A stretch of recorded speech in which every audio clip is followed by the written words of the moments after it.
Hello again, and welcome to Broadcasting Scotland. It's Sunday the 26th of March. I'm Andrew Wilson, and this is the Full Scottish.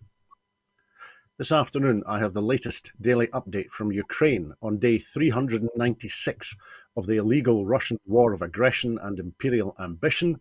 Then I will introduce our guests, and then together we will look at the past week's headlines from Scotland and around the world. Vladimir Putin has announced that Russia has struck a deal with neighbouring Belarus to station tactical nuclear weapons on its territory. Putin claimed the move would not violate nuclear non-proliferation agreements, adding that the United States had stationed nuclear weapons on the territory of European allies. Ukraine's Deputy Minister of Defence, Hanna Maliar, went on Facebook to urge Ukrainians not to openly discuss details about the country's upcoming offensive. She said that people should not write blogs or posts on this topic or discuss military plans of the army publicly at all. Rafael Grossi, the head of the United Nations International Atomic Energy Agency, will visit Ukraine's Zaporizhia nuclear plant next week to assess the serious security situation there. Russia fired on a humanitarian aid delivery point in the city of Kherson on Saturday, injuring 2 civilians, according to the Ukrainian military and their spokesman Alexander Prokudin, who's head of the Kherson Regional Military Administration. The top commander of Ukraine's military has said that its forces are pushing back against Russian troops in the long and grinding battle for the town of Bakhmut. The UK Ministry of Defence also said that the Russian assault on the city had stalled, mainly as a result of heavy troop losses. The Kyiv Independent is reporting that the Russian oil company Gazprom has reduced gas exports to the EU through Ukraine by 15%. The US President, Joe Biden, and the Canadian Prime Minister, Justin Trudeau, have displayed a united front against authoritarian regimes as Biden visited the Canadian capital days after the leaders of China and Russia held a summit in Moscow. The Turkish President, Recep Tayyip Erdogan, has spoken with President Putin by phone and thanked him for his positive attitude in extending the Black Sea grain deal. More than 5,000 former criminals have been pardoned after finishing their contracts to fight in Russia's Wagner mercenary group against Ukraine. The United Nations has said it is deeply concerned by what it said were the summary executions of prisoners of war by both Russian and Ukrainian forces on the battlefield. Police in Russia have placed Abbas Galyamov, a former speechwriter for Vladimir Putin, on a wanted list of suspects, which is reported to be the latest step in a sweeping crackdown on dissent. And Russia's parliamentary speaker, Vyacheslav Volodin, has proposed banning the activities of the International Criminal Court after the court issued an arrest warrant for the Russian president, Vladimir Putin, accusing him of war crimes. Now, we're hoping to have 2 guests joining us this afternoon. Firstly, I know that with us is Simon Barrow. So, and it looks like Fiona's with us as well. So, Fiona, can you hear me? Not yet. We'll start with you, Simon. Simon is a co-director of the religion and society think tank Ekklesia. He's a commentator, journalist, publisher, NGO consultant, adult educator, and a practical theologian. He's an NUJ delegate to the Scottish TUC.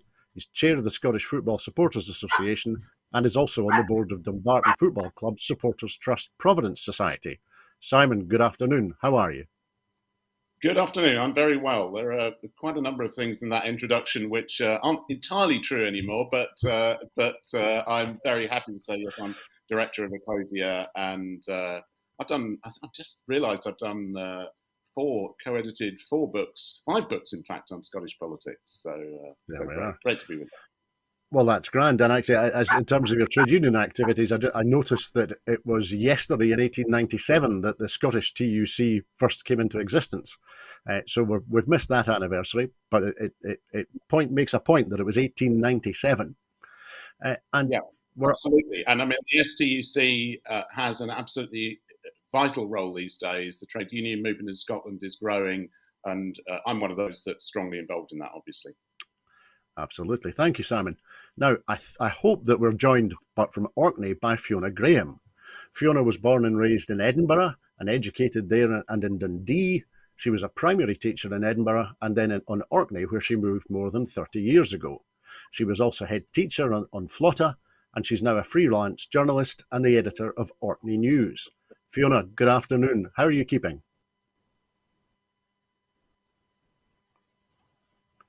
I think we've still got quite a long delay. I think there may be a little bit too much snow still lying on the sitting on the wires in Orkney. Certainly, Fiona was posting lots of pictures from Orkney this morning, showing quite a lot of snow lying on the ground. We'll persist with seeking to have Fiona join us, but we will press on because time is against us as always. So I'll press on with Simon, and hopefully Fiona will be able to join us and contribute to the programme as we carry on. The first item, Simon, I was going to talk to you about really is our reflection on UK politics this week, which has been as big a bin fire as usual in Westminster. And there were kind of three elements to this I was hoping to talk to you about. Firstly, it's reported over the weekend that Liz Truss has proposed 4 new members of the House of Lords in her resignation honours list, despite resigning after only 49 days as Prime Minister. She's proposed the Institute for Economic Affairs boss Mark Littlewood, who's a Trussonomics advocate and, as I say, a director of the IEA. The Brexit boss Matthew Elliott, who was a central character in Brexit, serving as chief executive of the referendum-winning team. He previously founded the Taxpayers Alliance and is also a founder of the Conservative Friends of Russia. The Tory donor John Moynihan, who donated £100,000 to Boris Johnson's successful campaign and was also a director of the Vote Leave campaign in 2016. He's a director of the Institute of Economic Affairs Forum, the non-charitable arm of the Institute of Economic Affairs. And finally, a long-term aide, Ruth Porter, who was Liz Truss's Deputy Chief of Staff during the 49-day disastrous tenure. Ruth was previously a SPAD for Chris Grayling, which is quite an achievement. And before that, she was Head of Economics and Social Policy at Policy Exchange, and most recently has worked as the Communications Director for, yes, you've guessed it, the Institute for Economic Affairs.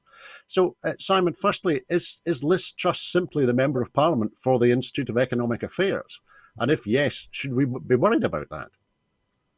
Well, I mean, it is an extraordinary situation, isn't it? But it demonstrates for some time that the Institute of Economic Affairs and also the Taxpayers Alliance and a whole load of other so-called think tanks, which are in fact lobby groups for corporate interests or deeply embedded in the Tory party or in Brexit politics and so on, have been having massive influence. I mean, they're covered widely on the BBC and the media with very little scrutiny as to who owns them, who really directs their thinking and whose interests they actually operate. And all Liz Truss has done is simply to confirm that in absolute bold capital letters. It's obviously a disgraceful move. She was Prime Minister for 49 days, and she's trying to embed further into the Westminster system people who want to privatise, who want to break up social services, who want to ensure that the UK is effectively corporately owned by billionaires and big corporations. So that's what it represents. And it's really a sign,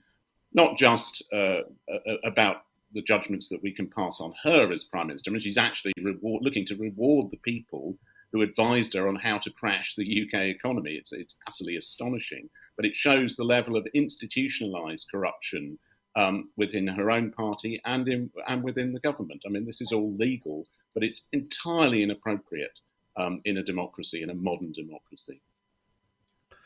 Thanks, Simon. And I'm hearing perhaps, is Fiona Fiona, are you with us now?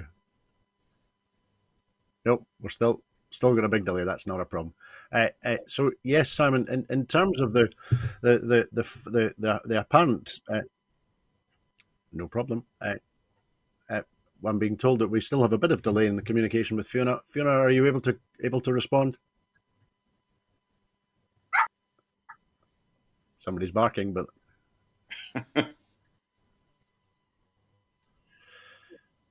we'll carry on, and we'll make sure that we can bring Fiona in if at all possible, Simon.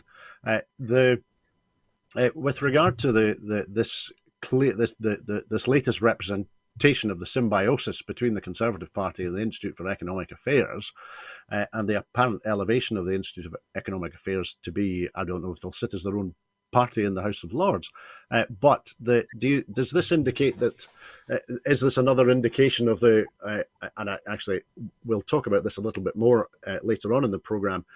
I'm remembering that the Labour Party has promised to reform the House of Lords now for more than 100 years and has not delivered on that.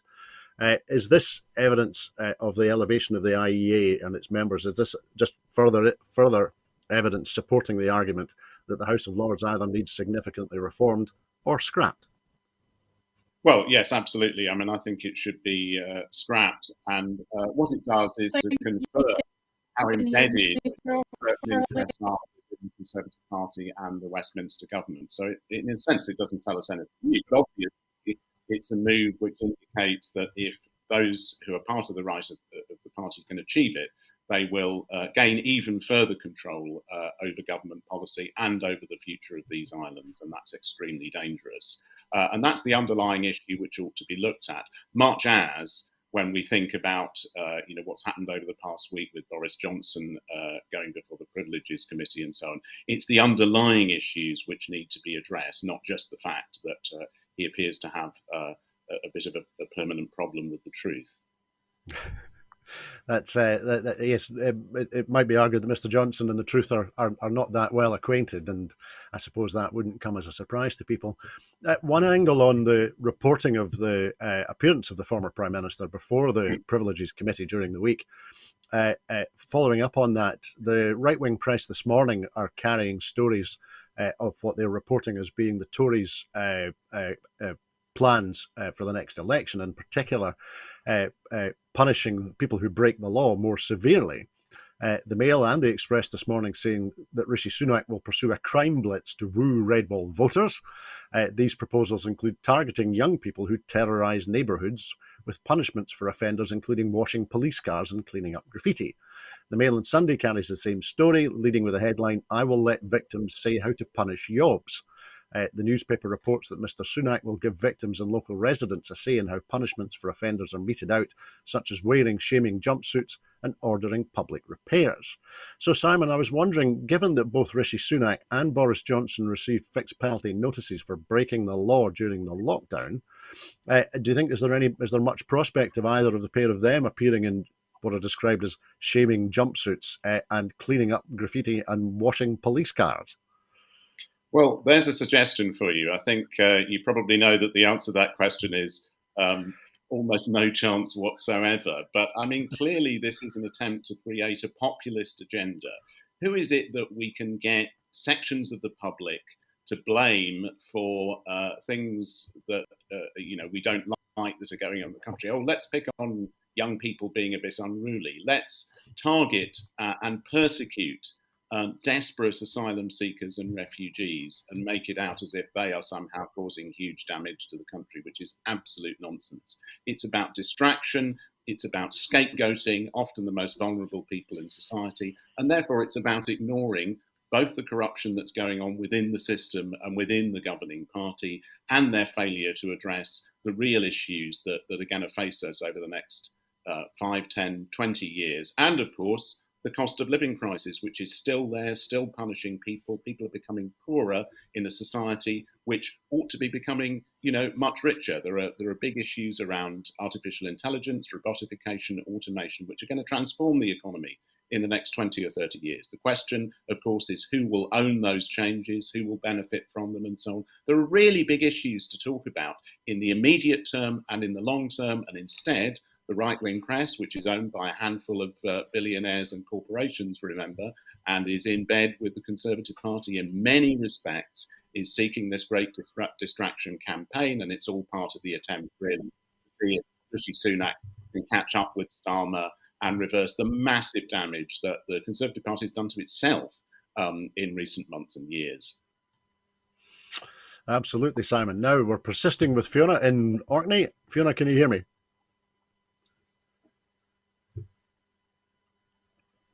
Nope. we're still running a bit slow, and that will make a conversation a bit difficult. So we'll carry on, Simon. You mentioned there, you were talking a little bit about the notion of one rule for Tory ministers and another rule for the rest of us, which Yeah. was in a sense was is part of that your answer, and also you were talking about the cost of living crisis, and those two things I think rather come together in the third aspect of the Westminster bin fire I wanted to talk to you about, because according to reports in the press over the weekend, Matt Hancock demanded £10,000 a day to work as an advisor to a fake Korean company in a sting by the Led by Donkeys campaign group. The former health secretary was duped, along with Kwasi Kwarteng, into using the fake firm Hanseong Consulting and asking them for a six-figure paycheck. Hancock told the undercover campaigners that his daily rate was £10,000 sterling. Now, MPs are allowed to take second jobs under the current rules, and there's no suggestion that Hancock or any of the rest of them caught in the sting broke any rules. But it's a fresh embarrassment for Hancock, who, of course, revealed that he was paid £320,000 for his appearance on I'm a Celebrity, and then that was on top of the £50,000 he was paid for his memoirs, which haven't sold. It is reported that from those earnings, he donated 3% to charity after vowing to support a hospice. Now, Kwarteng agreed to work for the same rate, adding that he did not expect to be paid what he called a king's ransom. And of course, the Observer has been reporting that Sir Graham Brady, the current chair of the Tory 1922 committee of backbenchers, also told Led by Donkeys that a daily rate of about £6,000 feels about right.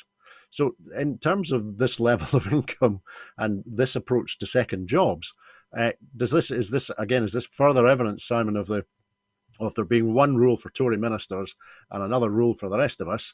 And is it also evidence that Tory ministers are not being compromised or pressed at all by the cost of living crisis?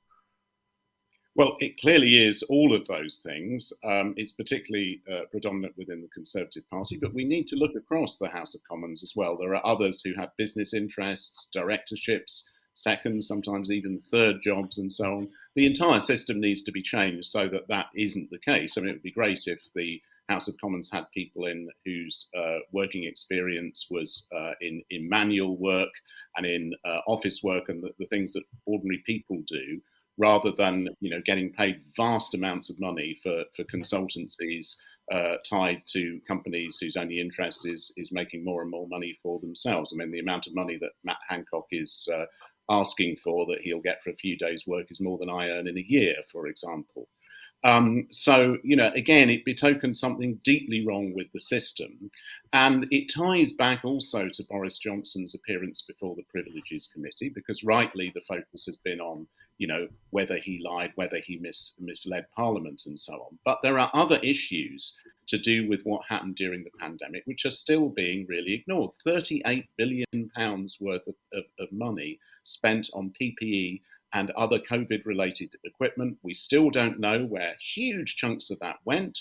There were companies with no effective track record, some of whom were contributors to Tory party funds, who got contracts with very little scrutiny, the emergency situation being used as an excuse for that. I mean, this ought to be a national scandal, and yet it's largely been overlooked. And these are, as I said, the real underlying issues that we need to look at. Obviously, questions need to be posed about Matt Hancock, for example, but let's look at why this is absolutely systemic within the system and how it needs to change.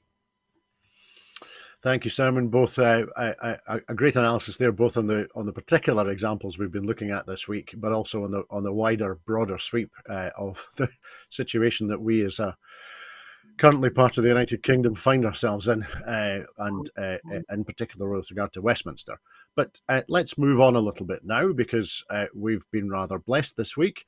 The Sir Keir Starmer was in Wick earlier this week.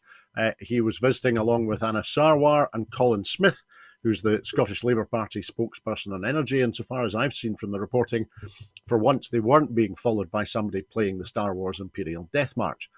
However, Sir Keir said that he was struck by the sense of pride among the Beatrice offshore wind farm workforce as he set out the beginning of his plans to double the number of UK renewable energy jobs under a future Labour government. He described renewables as an incredible opportunity for cheaper bills and energy independence as he toured the Beatrice operations and maintenance base at Wick Harbour and then he was then taken out in a crew transfer vessel for a close-up view of the wind farm itself. He highlighted how effectively skills from the oil and gas sector can be transferred to renewables, and he said this is very much part of Labour's plans. We see renewables not as an obligation, but as an incredible opportunity for cheaper bills, for energy independence, and for the jobs of the future. And that's what we are seeing here. So, Simon, I was trying to look as closely as I could at the words that were reported from Keir Starmer during the week, and inevitably it rather leapt off the page at me. He's all in favour of energy independence, but not in favour of democratic independence. Is that a problem? It's a massive problem, and of course you've hit the nail right on the head with that question. So stepping back immediately from Starmer and then returning to him, the reality is, and this is absolutely crucial for the case for independence incidentally, is that Scotland has around about, on different reports and different calculations, 35% of the entire potential on and offshore renewable resources of the whole of Europe. I mean, where we need to head is absolutely clear. And incidentally, the words climate change didn't appear in what you reported there. And that is absolutely fundamental to it as well. So with those resources, the real question is, now and in the future, who will own them and who will decide about them? And that's why Keir Starmer has come up here, of course, because what he's saying is that he wants his own party and the UK to make those kinds of decisions. Now, investment in jobs is welcome.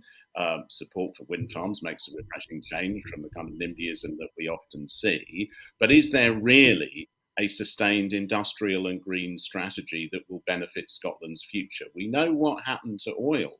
We know that there's £1 billion capital fund in Norway as a result of the decisions that their government took. We know that successive Labour and Conservative governments squandered and wasted the resources of the North Sea and so on. And the danger is that exactly the same will happen with our renewable resources, whatever they say at the moment, because you have to look at Keir Starmer in terms of, his actions, not just his promises, and those of his party. I think the story of Labour in Scotland and more widely is one of the most tragic stories of British politics. A party that was founded on trade unions, that's supposed to represent the interests of working people, and that under Keir Starmer is heading more and more to corporate capture or to, the way they're behaving at the moment. There ought to be a lot of cooperation between Labour, the SNP and the Greens on developing not just a net zero strategy, which is a minimal kind of strategy, but a clear just transition strategy. That's going to need huge investment. That investment cannot take place without the powers of independence. And Labour under the Brown Commission, for example, are proposing that there should be more borrowing powers to Scotland, but not the economic powers that actually mean that that's more than just putting yourself in debt. So again, the real issues of the future of Scotland and these islands are being overlooked. And the reality is that if Scotland is in control of its energy future, not the UK at Westminster, and not, incidentally, international corporations, and that's a big challenge to the SNP leadership candidates at the moment. If that's the case, it will not only benefit Scotland, but actually, through cooperation, through a genuine partnership of equals post-independence, it can benefit all on these islands as well. Thanks, Simon. The one that now, in terms of the read across from Green politics to Labour politics, that's something that I want to talk to you about in a little minute under one of our next items. So hold that thought. But to explore just for a moment a little bit more about what you were saying there, do you think is anyone yet persuaded that of Labour's not yet quite a policy regarding the just transition in Scotland and in the UK for that matter? No, I mean, I think transition is really where the whole policy framework for this is at the moment, and there's a lack of decisive agreement I mean, clearly, there would need to be, if Scotland moved to independence, there would need to be a mature conversation between Scotland and other governments on these islands as to the future. But that I fear is a little way ahead now. The question is about decisions that are taken now, and of course, a lot of those decisions rest within the hands of the Scottish government right now. But whilst we can start to move in the right direction, for example, the SNP as a party has called twice for a national asset-based, renewable-based energy company, publicly owned, as a driver towards a whole just transition strategy. And also the SNP Trade Union Group, of which I am the secretary, I should say, declared my interest in that, has proposed a roadmap with a jobs register for that transition. And so we put those to the candidates. Those are decisions that the Scottish Government can start to make now. In terms of the investment that's needed, under the current powers of devolution, we don't have sufficient amount of capital to really carry that programme through to the future, which is why the powers of independence are needed. But we can make a start and indicate very clearly what kind of direction that we want to go in. And I think the thing to do for Scotland is to actually start out on that road immediately, and then to challenge Labour, both in Scotland and in the UK, as to what its wider framework and strategy is. And I hope more and more people in the Labour Party will see that there's a genuine opportunity for partnership and change in this, and start to move to a different kind of politics from the one that has predominated in recent years and that doesn't serve our interests. Thanks, Simon. It sounds like you're suggesting the abolition of the Bain Principle, which is still a fundamental platform in Labour policy in Scotland. We'll see where that gets to. But I was going to explore the position of the Labour Party a little bit more with you for a moment, if I may, because I was wondering how would Sir Keir and his Labour Party respect the democratic will of the Scottish people to remain in the European Union and the pro-independence majority in the Scottish Parliament? And of course, the real answer is to both questions is he won't. On Brexit, he says, we want a closer relationship with the EU, I hear you, I agree with you, and we will set about ensuring that we do have that close relationship. And on independence, he rejects breaking up the UK while recognising that what he calls a desire for change. Labour's attempt to diffuse independence as an issue is to acknowledge the total dislocation in political and economic power between Westminster and the rest of the UK. Now, already said to be on Labour's agenda for their next government is that old chestnut, House of Lords reform, decentralisation of economic power to the nations and regions, and improved intergovernmental working between the various administrations on these islands. Sir Keir said decisions should be made by people most closely affected by those decisions. Isn't that an argument for independence? No, he insists. It's an argument for local decision-making within the UK framework. He said, the people in the Highlands can make decisions in partnership with the Labour government about the future living standards here, the future jobs, the skills we're talking about this morning, he explained. So what leapt off the page to me there, people of the Highlands can make decisions in partnership with the Labour government. A partnership with a Westminster government.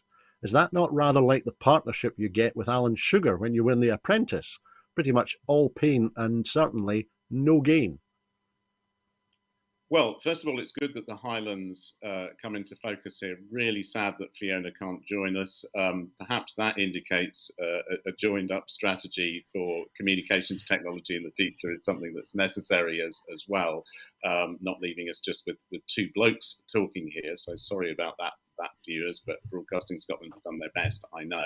But, coming back to that, of course, there's already a huge gap between the Highlands and the Central Belt and other parts of Scotland as well. So that's a challenge we need to face internally. The gap between the Highlands and Westminster is absolutely enormous. And what is the UK framework? It's a framework that is very much shaped by the south of England. It's shaped particularly by London, and London is more or less a city-state unto itself. It's marked on the one hand by absolutely phenomenal amounts of wealth, which distort the entire economy of the UK, and also, of course, levels of poverty within its own boroughs and so on, an enormous inequality there. But the idea that the UK framework offers the right way forward misunderstands what partnership is, because effectively Keir Starmer is coming up to Scotland to tell us what we ought to do and somehow calling this PIP. And it absolutely isn't. Partnership would be autonomous nations and more autonomous regions contracting together to see how we can learn from one another, benefit one, a genuine kind of partnership. And that for me is what independence is about. It is about bringing the powers that Scotland needs to Scotland and allowing the people of Scotland, wherever they're from in the world, but they now live and work in Scotland, having the real about that for the future, and then engaging with our partners in other parts of these islands. But you've mentioned the European Union and Europe, and Sir Keir Starmer has done a complete volte-face on that. He was, powerfully in favour of the European Union. Now he's abandoned it completely, but somehow talks about building a stronger relationship. Every single policy pledge that he made when he became leader of the Labour Party, under a platform which was supposed to be left and progressive, but much more professional and managerial, he seems to have dropped. So he's not someone I would immediately trust to have these issues in hand, really. And whilst the Brown Commission has moved in some of the right direction on some issues, it really doesn't fundamentally look at where power lies and where it should lie for the future for Scotland and for the rest of these islands. Thank you, Simon. Some great perspective there on Labour politics, and we will look at that a little bit more through a couple of other prisms as we continue our conversation this afternoon. And as you say, unfortunately, due to communications difficulties, Fiona's not able to join us this afternoon. So my apologies as well. I'm sure that we will hear from her, and she'll be contributing on Broadcasting Scotland again very soon. But we'll persist with Simon and me because our next item is that it's the Scottish Greens political conference this weekend. And as the party restate their commitment to a fairer, greener and independent Scotland, they have made the environment and equality non-negotiable red lines. Lorna Slater said at the Scottish Greens conference yesterday, the first 18 months of the Butte House Agreement has begun a process of transformation, of building a better Scotland through hard work and the politics of cooperation and collaboration. This is how politics should be done, and although it has only been a short period of time, the people of Scotland and our environment are already better off because of it. She said, I want us to stay in government and see through the change we have begun, but not at any cost. We will never be a party that is prepared to put our principles to one side. We will only vote for the SNP's new leader to become First Minister if they are committed to the politics of cooperation, if they respect and share our values of equality and environmentalism, if they will prioritise climate justice, and if they agree that trans rights are human rights and that our trans siblings cannot be used as political fodder by Westminster. These are fundamental issues for us, she continued. They are non-negotiable. If the next First Minister shares these values, then we would not just remain in government. We should redouble our efforts to build a fairer, greener and independent Scotland. So, Simon, the first thing that struck me there was obviously this is a speech by Lorna Slater to the party faithful at the Greens conference yesterday. But in terms of the Scottish Government, is this Lorna, to what extent do you think is this Lorna setting out a position where the tail is trying very, very hard to wag the dog? Well, I think the first thing I would want to say is that we're going to hear soon. I think we'll talk about this. Who the new leader of the SNP is, and we should not just assume because Parliament has to approve that will be the new First Minister of Scotland. But everybody is clearly positioning themselves for negotiations for what effectively is a reset. So perfectly legitimate for the Greens to set out their stall, and there's very much that I personally agree with in that. I mean, of course, Lorna is not just the co-leader of the Greens with Patrick Hardy, but she's Minister for Green Skills and Circular Economy and Biodiversity. And Patrick is Minister for Zero Carbon Buildings and for Active Travel and for Tenants' Rights. And they've both been involved in good policy initiatives. I welcome the agreement between the SNP and the Greens in principle. I'd kind of hope that the Greens might push a little bit harder on some issues than they seem to have, but government is a really unforgiving place to be. You have to face harsh realities, and that's necessary. What Lorna has said about, holding red lines on environmental issues and on just transition and so on, something that I would agree with. Although perhaps I might pose a question back to her about the £20 billion deal she signed to sell carbon offsetting forestry credits, and which isn't a green policy at all. So I think there needs to be scrutiny as well as some affirmation in that. I really, really hope that in a renewed sense, the partnership can continue, actually. I think it would be a great shame if we lost that. We need more of that kind of thing within Scottish politics. On the equality agenda, of course, I agree that the equality agenda is absolutely fundamental. Rights for trans people. I think there is still room, and there needs to be room, for proper accommodation inequalities between the need for the full dignity, rights, and protection for trans people and the full dignity, rights, and protection for biological women. I think we're in an absolute mess of an argument about that, that there is a way forward which benefits everybody, but fundamental rights for everybody needs to be the centre of the next wave of the Scottish Government. Thanks, Simon. That's some great perspective. Thank you. It struck me that we were talking earlier about indirectly about the very faint greenwashing of Labour policy. And I was wondering, do you think in Scotland are the Greens going to be squeezed at all by Labour, any improvement in Labour voting in Scotland? Or is the Labour Party now so far to the right that it's not going to squeeze the Greens? I'm reflecting that Sir Keir Starmer was quoting Mrs Thatcher approvingly last week. Well, indeed. And of course, we know that Margaret Thatcher said that Tony Blair was one of her great creations, and Starmer models himself more in that kind of direction.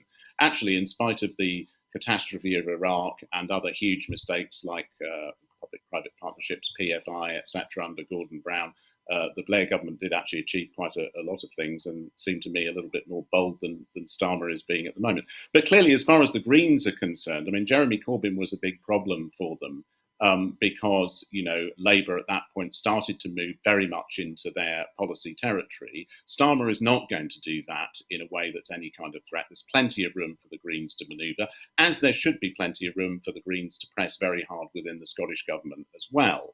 And, for example, I was one of those who might have hoped that there would be a little bit more cooperation between the Greens in government in Scotland and the left of the SNP, the trade unionists and others within the SNP, on things like free ports, for example, which I think are a disaster for Scotland. And the Scottish Government has gone along with. So, I think the onus is on the Greens to demonstrate their capacity to really offer something to Scotland for the future. In terms of economy and environment, they bring an incredibly important perspective to the mix and pressure to the mix as well. But again, I think there are opportunities here for us to demonstrate in Scotland that we can do politics and economics differently and better. So let's not just get in discussions about red lines and so on. Politics is messy and involves some degree of compromise. It's the trajectory and direction that really counts, and the ability to build relationships. So let's build relationships and bridges, not walls, where we can. Thanks, Simon. So you're advocating both the abolition of the Bain Principle and the reappearance of realpolitik in Scottish politics. Two things which undoubtedly would move us forward, I would suggest. Yeah, well, a realpolitik that's based on principle, not a realpolitik that is some idea that we simply cave into the global wave of neoliberalism and so on. And that's a big and difficult challenge for Scotland.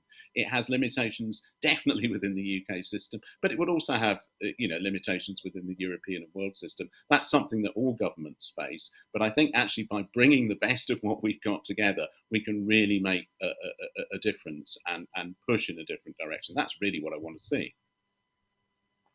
Thank you, Simon.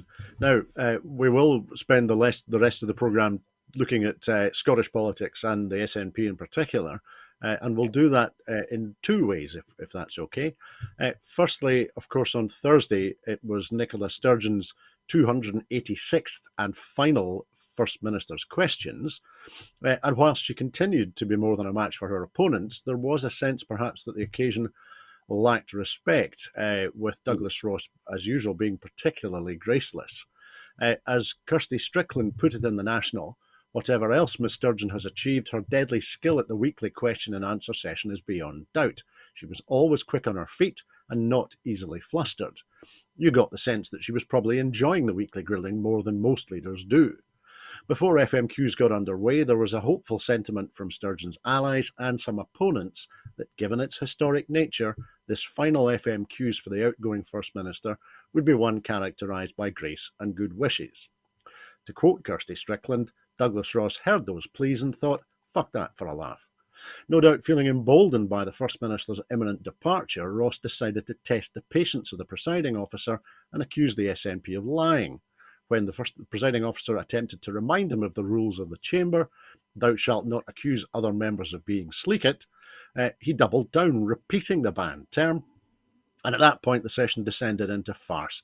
Ross attempting to slap down backbenchers who were attempting to raise a point of order, telling them it was against the rules to do so during FMQs.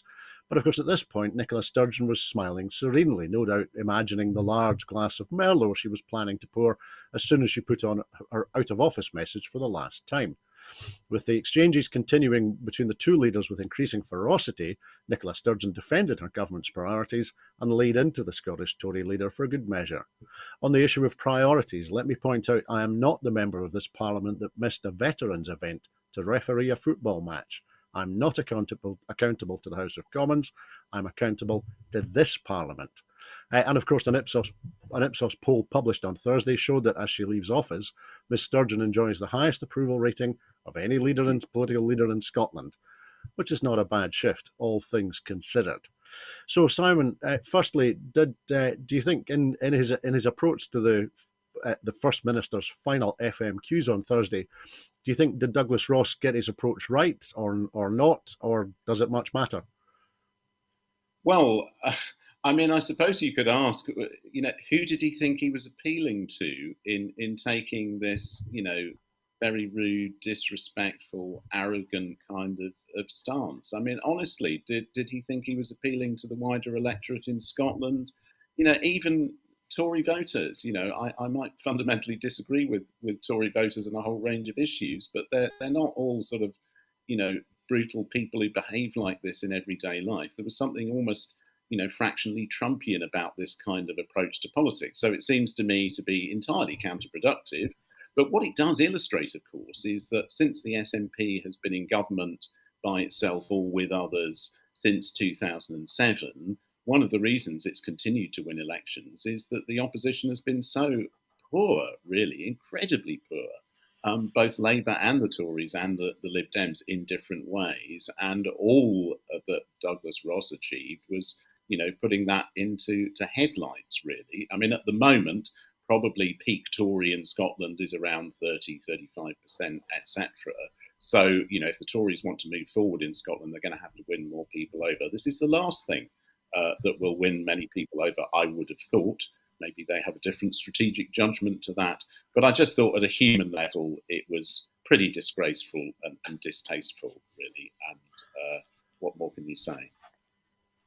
Thanks, Simon. I was going to ask you whether you thought voters who might be open to changing their views, and we know that those number of voters is a vanishingly small number of people in their currently very tribal political environment, but whether those who might have changed their views or have their views changed by the performance of politicians at Holyrood, I wonder if they were to take note of his style, which, if nothing else, is increasingly disruptive and challenging to the presiding officer, let alone anybody else. And I guess what I'm asking was, and this may be a difficult, unpleasant step, but putting ourselves for a moment into the mind of Douglas Ross, does he know? Do you think he knows when he's at Westminster, when he's at Holyrood, and when he's running the line at Parkhead, or is it all just one big horrible blur for him now? Well, I wouldn't dare to try to enter the head of Douglas Ross on any of those kinds of matters, but I think it's certainly a kind of sign of deeply tribal politics, which is very much ingrained in people, such that they think that the rest of the world must think like they think. But as you say, and the evidence is quite to the contrary, actually. Nicola Sturgeon has sustained an incredible level of popularity she's widely seen, even by those who disapprove of her politics, as one of the most commanding political figures in recent years, not just in Scotland, but more widely than that as well. She's achieved a tremendous amount politically in terms of winning elections, etc. She's led a government which, in many respects, has been progressive and has been competent and moved in the right direction. I think she's actually made some very serious strategic mistakes more recently, but surely all of that needs to be recognised, and it wasn't by Douglas Ross and by some others within that kind of debate. Thank you, Simon. I was reflecting there, given the UK political context this week, which the political reporting was largely dominated by Boris Johnson's appearance in front of the Privileges Committee, and the context of that, which was the pandemic and the response of Boris Johnson and his administration to the pandemic in lots of ways. You were talking about PPE a moment earlier on the programme, and the apparent almost constant partying in Downing Street during the pandemic, which Johnson supporters have become increasingly strident during the week in their attempts, fruitlessly I would suggest, but their attempts to defend what went on.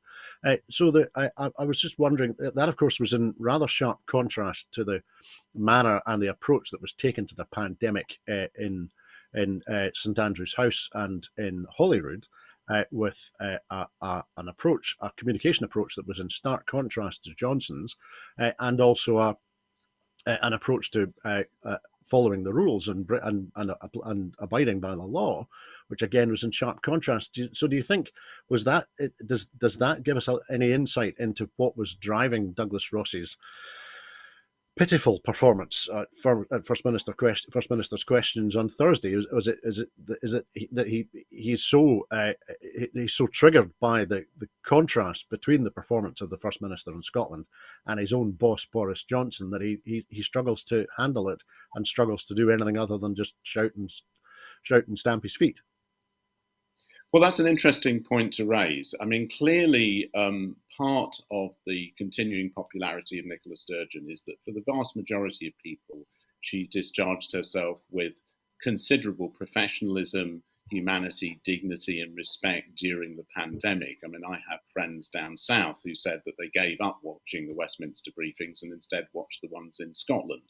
And I think perhaps some of us in Scotland don't realise just how much the contrast was, unless we unfortunately spent our time watching the Westminster briefings as well. So I think there's an attempt by Douglas Ross to try to distract from that, because if people have a memory of that, they will view things rather differently to him.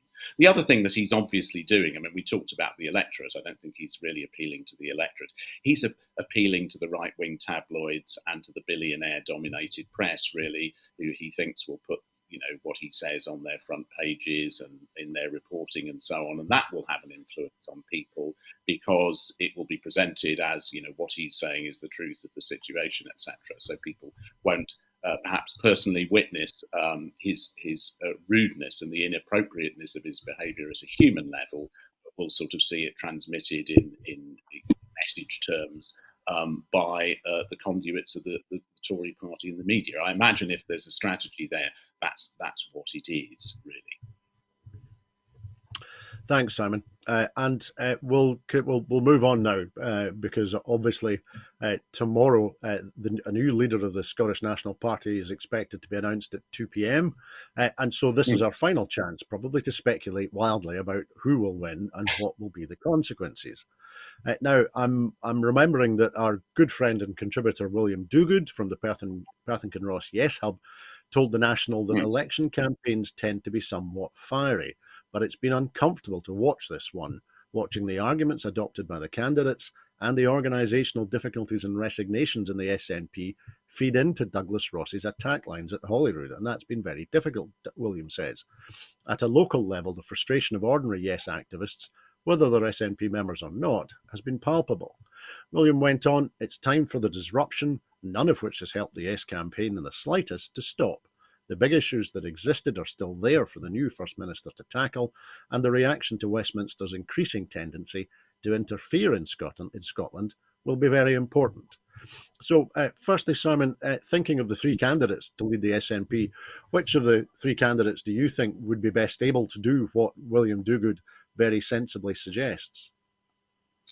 Well, because although I try to comment independently and on behalf of a think tank which isn't tied to a party, I have one foot within the SNP and the SNP trade union group. The trade union group has not come out in favour of any one candidate, so I'm probably going to step back from that a little bit and comment more widely on the situation. I think it's fairly clear, unless we've been severely misled, that it's going to be between Humza Yousaf and Kate Forbes as to who comes out on top tomorrow.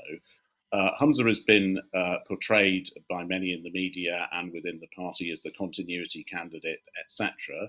In terms of his performance at the trade union hustings and elsewhere, I think he's indicated that the values that he has move in a very progressive direction. I think he's someone that we'd be able to work with. I think also he will need and want a more collaborative style of leadership. And so I think that is something that will come to the fore if he is announced as the new leader at 2 p.m. tomorrow. Kate Forbes is a different kind of proposition. And I think the issues there are not just about social conservatism on equalities issues and whether that really reflects a modern Scotland, but her economic stance, which I think poses some cause for concern for many of us, really. Again, I think she intends to move in a progressive department in terms of social policy and so on. But in terms of economic policy, she really stands behind the Growth Commission. She embraces a kind of fiscal conservatism, which she would see as common sense, and I would see as ideology and failed ideology at that. She has sought to defend and somewhat hide behind the UK government on the issue of free ports, saying that there's no alternative. Within the trade union group of the SNP and elsewhere with the STUC and so on, people have suggested, no, there are real alternatives. We need to legally test the powers the Scottish Government has to control these tax-free zones, which internationally have been centres of criminality, incidentally. So I think she needs to be pushed much more on that. And she seems to prefer business solutions. And the difficulty of that is the potential of privileging private profit over public need. And it ought to be exactly the other way round. So I think if she is leader, there will be a very, very important debate around those issues that needs to take place and possibly pressure within the party. But I can't call which way it's going to go. I think the other comment I'd make about it is that there are three really big areas up for grabs in all of this. One, of course, is reform within the party. Which needs more democratic reform. That never really happened when its expansion of membership happened following the 2014 referendum. And so it needs much more democracy, much more transparency, much more efficiency and professionalism in some of the ways that it works internally and so on. My colleague Bill Ramsey has talked about the need for reform of the NEC, but that's internal stuff.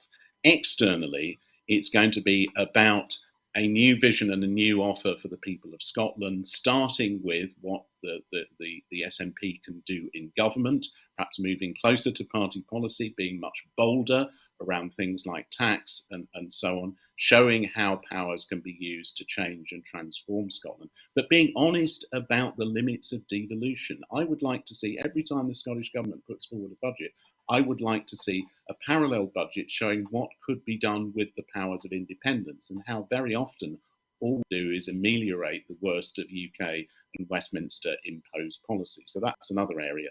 And the final area, of course, is the strategy for independence. Now, I mentioned the big strategic error or errors I thought that Nicola Sturgeon made. And let me say very clearly, I think she's an absolutely remarkable woman and been a remarkable leader. But I think the stuff around de facto referendums is an absolute hostage to fortune, completely not the way to go. The reality is Scotland is 50-50 on independence at the moment. We need politically to be able to move that to nearer 55 or 60%. I think then the case for an internationally recognised referendum becomes absolutely overwhelming because it's about confirming a real shift in the will of the people of Scotland. And the way you achieve that is, I think, by re-looking at the idea of a constitutional convention, reformed, democratic, civic assemblies and other ways of carrying the debate not just about independence, not just into the party political arena, but much more importantly, into the arena of the people of Scotland, within trade unions, within community organisations, etc. We need to shift the agenda much further. And I think, unfortunately, there hasn't been enough honesty about that. Absolutely understand the frustration of people in the Yes movement. But really, it isn't about process, it's about politics. It's also incredibly difficultly about patience and about choosing the ground on which you can win. Simply rushing into a de facto election or a referendum as soon as possible and losing is not the way forward. So again, I think we need a renewed debate about that, with less anger and recrimination and sort of division between, those of us who are really serious about independence, these terrible gradualists. We need much more of a mature conversation about that. So I think the leader of the SNP and the First Minister of Scotland needs to set the tone in those terms. Thank you, Simon. I've been grateful to you from 12 noon until 1 o'clock this afternoon for injecting a degree of reality and honesty into the conversation. And we can but hope that some politicians are listening and that we have an increasing injection of reality and honesty in the progress of the independence campaign and politics in Scotland more generally. So thank you for that, Simon. And I'm afraid that is all that we have time for this afternoon. In making these programmes, Broadcasting Scotland relies on the support of the viewers and others who value our distinctive approach to news, current affairs and culture. Please help us to continue to make these programmes, to continue to develop the station and to make new programmes for you. Our programmes will always be free to view, but if you can afford £5 a month, please consider becoming a Broadcasting Scotland supporter. We have set ourselves a target of £30,000 to enable us to continue to pay the bills. To everyone who has donated and to everyone who has signed up to make a regular monthly payment as a Broadcasting Scotland supporter, thank you very much. There are other ways in which you can contribute to our work. If you would like to volunteer to work with Broadcasting Scotland, then please visit our website at www.broadcastingscotland.scot and send us a message there. You can find us on Twitter at BroadcastScot. Please like and retweet us there. And you can also find us on Facebook by searching for Broadcasting Scotland. When you're watching us on YouTube, it would be great if you would like and subscribe to Broadcasting Scotland on that platform. We will be back tomorrow evening at 7 with the next edition of Scotland at 7, so please come back and join us then. I'd like to thank everyone who's been watching this afternoon, and I'd like to say a very special thanks to our very special guest who was able to help me discuss, help the two of us discuss so many topics today. Thank you, Simon. It's been great listening to you this afternoon. It's been great. I'm sorry people only had to listen to me, but it's been really good to be with you. Thanks, Simon. On this day in 1402, the murder took place at Falkland Palace of David Stewart, the first Duke of Rothesay. He was the oldest son of King Robert III of Scotland and heir to the throne.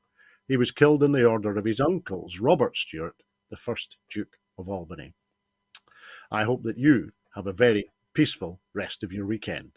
Bye-bye.